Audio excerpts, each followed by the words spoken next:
So, 20, megapascal to pascal. So, ito yung sinasabi na ginagamit sa soft robotics, which is itatopic natin later on, and yung sa tactile sensors, no?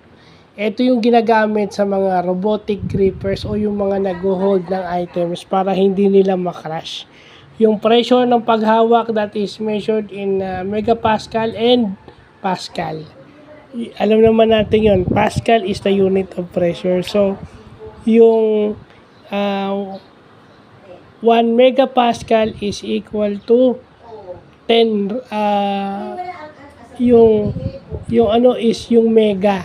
I-multiply mo yung given to 10 raised to 6 o yung mega para makuha mo yung pascal.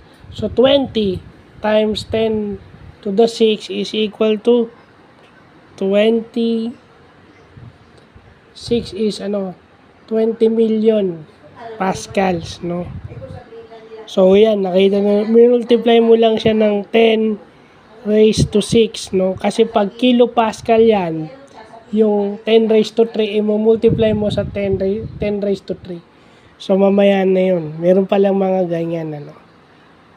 So, yun lang pa.